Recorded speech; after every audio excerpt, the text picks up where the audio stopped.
Halo guys, apa kabar? Suki Danika di sini membahas peran pendidikan untuk remaja di masa pandemi yang membawa perubahan bersama dengan teman saya. Evan di sini. Adi di sini. Vina juga di sini. Seperti biasa, ada seorang Adi di sini yang selalu telat datangnya. sorry. Tadi toh di jalan ini macet.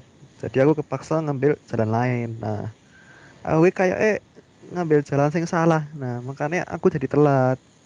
Terus nih aku nyoba buat map nih. Nah, menurutmu sing paling cepet ini lewat mana coba? Gini menurutku mending dari rumahmu kamu ambil jalan ke kiri terus ke kanan ini. Totalnya kan 9 kilometer.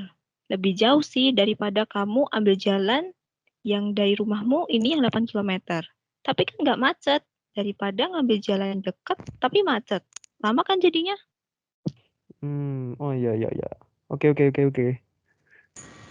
Wes, kembali ke topik, malah bahas matematika. Jadi gini, aku nemu 2 artikel. Kita bahas ya artikel yang pertama. Artikel yang pertama ini tentang pemerintah kenalkan 9 produk percepatan penanganan COVID-19 karya anak bangsa.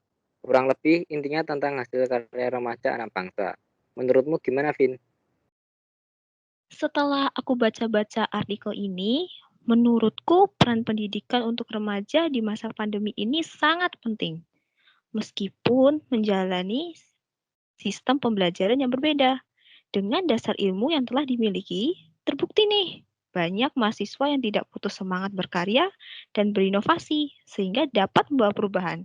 Nih, contohnya ada PCR test kit untuk mendeteksi virus COVID-19, emergency ventilator untuk membantu pasien COVID-19 dengan masalah pernafasan. Terus ada juga nih imunodulator, yaitu zat pendongkrak sistem kekebalan tubuh untuk pasien yang mengalami gangguan imunitas. Dan juga dari artikel ini kita bisa mengambil beberapa nilai-nilai kehidupan yang bisa kita terapkan dalam kehidupan sehari-hari. Contohnya, nilai moral remaja di saat pandemi ini tetap peduli terhadap nasib bangsa dengan menciptakan teknologi yang canggih yang dapat membantu pemerintah dalam menangani pandemi COVID-19. Nilai ekonomi dengan hasil karya mahasiswa tersebut tentu saja dapat membantu perekonomian bangsa yang sedang terpuruk. Dari nilai sosial, yaitu memberi dampak positif atau juga menginspirasi bagi remaja yang lain. Walaupun kondisi terpuruk karena pandemi, tetapi jangan pernah patah semangat. Dan ada juga dari nilai pendidikan. Dengan bekal pendidikan yang diperoleh mahasiswa, yang mampu menghasilkan karya yang bermanfaat bagi bangsa dan negaranya. Karena itu marilah kita mulai mencintai dan menggunakan produk-produk dalam negeri, sehingga dapat memperbaiki ekosistem bagi berkembangnya inovasi dan industrialisasi, terutama di masa pandemi ini. Oh iya, ngomong-ngomong tentang remaja khususnya mahasiswa itu punya 2 peran penting dalam dunia politik global. Yang pertama, sebagai agent of control. Mahasiswa di sini mampu menerapkan dirinya sebagai penengah antara masyarakat dan pemerintah. Mahasiswa dapat menjadi penyambung lidah rakyat untuk menginterupsi kekuasaan yang tidak berpihak pada rakyat. Yang kedua, sebagai agent of change. Mahasiswa harus mampu menawarkan perubahan pada masyarakat. Perubahannya lebih baik tentunya. Ingat nggak? Seperti zaman Orde Lama, mahasiswa KAPI menyuarakan Tritura. Terus di zaman Orde Baru yang benar-benar perjuangan mahasiswa sampai titik darah penghabisan. Mahasiswa Trisakti contohnya. Itu untuk membela kepentingan rakyat. Lah ya toh, kalau demo ini mesti rusuh. Korban mesti. Iya, nggak semua. Ada juga nih, aku nemu artikel demo mahasiswa yang damai nggak pakai rusuh. Di artikel mahasiswa ini, malah berhasil meyakinkan Presiden Jokowi untuk menerbitkan Perpu KPK. Walaupun sempat ditolak 2 kali loh, tapi akhirnya membawa perubahan kan untuk membantas korupsi di Indonesia. Iya, benar sih.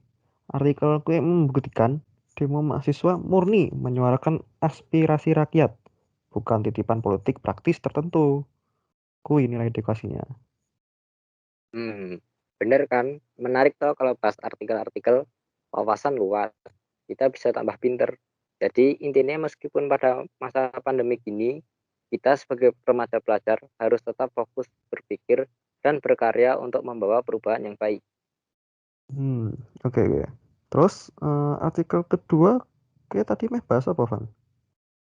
Oh iya, di artikel kedua ini menurutku agak sedikit mengecewakan. Ini artikel berita, judulnya Korupsi Bansos Corona dan Ancaman Hukuman Mati dari KPK. Wah, wis angel nih bahas iki angel. Kasus itu ngingetin aku seperti kejadian zaman Orde Baru Pak Soeharto. Banyak banget itu terjadi korupsi, kolusi, nepotisme. Kalau kasus ini gimana? Korupsi dana COVID-19 bakal dihukum mati? Yoi, aku ya pernah dengar tentang itu. Terus gimana jadi nih? Nah, menurut hukum, Mensos Juliari disangka melanggar pasal 12 huruf A atau pasal 12 huruf B atau juga pasal 11 Undang-Undang Nomor 31 Tahun 1999 sebagaimana telah diubah dengan UU Nomor 20 Tahun 2001 tentang pemberantasan tindak pidana korupsi pasal 55 ayat 1 ke 1 KUHP dan juga tentang ancaman hukuman mati bagi pelaku korupsi diatur dalam pasal 2 ayat 2 UU Nomor 31 Tahun 1999 tentang pemberantasan tindak pidana korupsi. Pasal itu berbunyi dalam hal tindak pidana korupsi sebagaimana dimaksud dalam ayat 1 dilakukan dalam keadaan tertentu, pidana mati dapat dijatuhkan. Terus nasib Mensos gimana coba? Aku dengar-dengar Mensos nggak jadi dihukum mati, karena hukuman mati bukanlah sebuah solusi. Menarik ternyata. Nah, menurutku terjadinya korupsi dana bansos sih karena lemahnya iman. Sebagai anggota gereja dan pelajar, kita bisa saling membantu sesama dan memperdalam ilmu mengenai iman. Yang sangat penting bagi pelajar untuk menguatkan iman mereka ke depannya dalam mengambil keputusan dan tidak terpengaruh oleh nafsu duniawi seperti yang terjadi kasus korupsi bansos tersebut. Karena para pelajar merupakan generasi penerus bangsa yang dapat membawa Indonesia mengalami perubahan sehingga dapat membawa Indonesia maju. Nah, ini intinya kita sebagai pelajar harus menguatkan iman agar tidak terpengaruh oleh nafsu duniawi. Jangan sampai cuma gara-gara nafsu duniawi orang lain harus merasakan akibatnya. Nah, mantap bener. Aku sih setuju. Oh iya, Van, ono tugas ekonomi toh? Gawe laporan rugi. Aku ya durung nemu contoh laporan ekonomi. Wes nemu dong, Bagindang. Wes, iki lho kayak ngene sub contoh laporan laba rugi. Wah, si Van mantep. Wes, mau ajari aku kok. Wes, pokoknya kudu. Oke, siap. Oh ya, BTW aku mau cerita. Aku sama adiki punya temen, namanya Victor.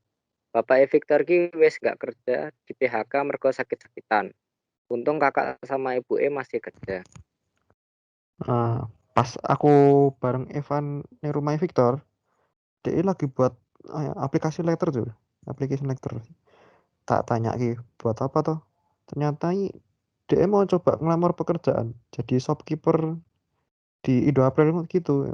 Katanya ya lumayan sih buat tambah-tambah penghasilan keluarga. Wah, aku salut sama Victor. Meskipun lagi pandemi, Victor sebagai remaja yang aktif tidak tinggal diam aja, cuma mengandalkan penghasilan keluarganya. Tapi dia juga mau belajar mandiri, mencari penghasilan sendiri. Yeah, even though the situation has worsened due to the impact of the pandemic, we, as teenagers who have been equipped with education, should be never discouraged and give up. Yeah, that's right. Oke, teman-teman, terima kasih telah mendengarkan podcast kami. Semoga kalian mendapatkan manfaat Makasih. yang lebih. Terima kasih, sampai jumpa lagi. Dadah. Bye-bye. Dadah. Bye.